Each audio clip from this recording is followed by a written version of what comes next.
هذه المباراة مباراة بايرن وبروسيا دورتموند. هناك بعض الفرق التي حصلت على هذه البطولة ولم يكن يعلمها الجميع، منها نوتنغهام فورست ببطولتين، ستيوا بوخارست وايندهوفن وريد ستار بلجراد واستون فيلا وفاينورد وسيلتيك وهامبورغ. أندية يعني ما حدش يتخيل انها تحصل على بطولة الشامبيونز ليج. ده في الماضي حصلت عليها في الماضي. انت هتخص في الذكر بس ريد ستار وريد ستار هي ستيلا روسا. دي كانت من افضل الفرق اللي موجوده في اوروبا في فتره الثمانينات والتسعينات، من افضل الفرق اللي موجوده في اوروبا. يمكن معظم اللعيبه طلعوا من ستيلا روسا كلهم لعبوا في كل انديه اوروبا الكبار. منهم سافيتش اللي كان بيلعب في نادي ميلان وحقق مع لقب دوري ابطال اوروبا لما كسبوا برشلونه 4-0. يعني فرقه كانت من الفرق الكبيره جدا على مستوى. حتى ستيوا بوخارست في فتره من الفترات مع رومانيا وصل الفاينل كمان قبل كده وخسرت 4-0 من الميلان.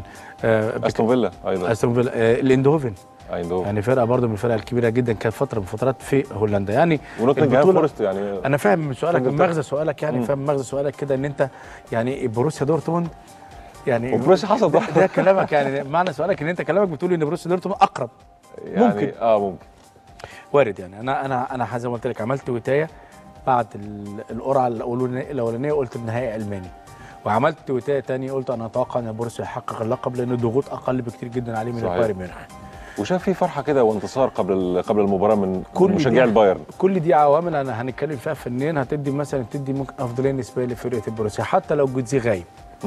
لان في مره من المرات جوتزي كان غايب وفرقه البروسيا كسبت البايرن 5-2. فاهم؟ فيعني ما تفرقش كتير جدا. وانا في رايي في مصلحه البايرن، في مصلحه البروسيا ان جوتزي ما لعبش. بعد اعلان انتقاله للبايرن ميونخ اعتقد كانت هتبقى ضغوط كبيره جدا عليه. وانا شايف ان هو في مصلحه البروسيا كمان لانه مش هيأدي مش هيأدي عشان تقاعس، لا مش هيأدي بنسبه 100% نفسيا حتى قدام الجمهورين. حتى قدام الجمهور. فانا في رايي ان كل الامور دي ممكن تدي نسبيا افضليه لصالح البروسيا. نعم. معنا الهاتف الاستاذ زياد رعد رئيس القسم الرياضي بالوكاله الفرنسيه. استاذ زياد اهلا بيك. اهلا، مساء الخير لك وللكابتن. ازيك؟ اخبارك يا استاذ زياد؟ كله تمام؟ كويس الحمد لله.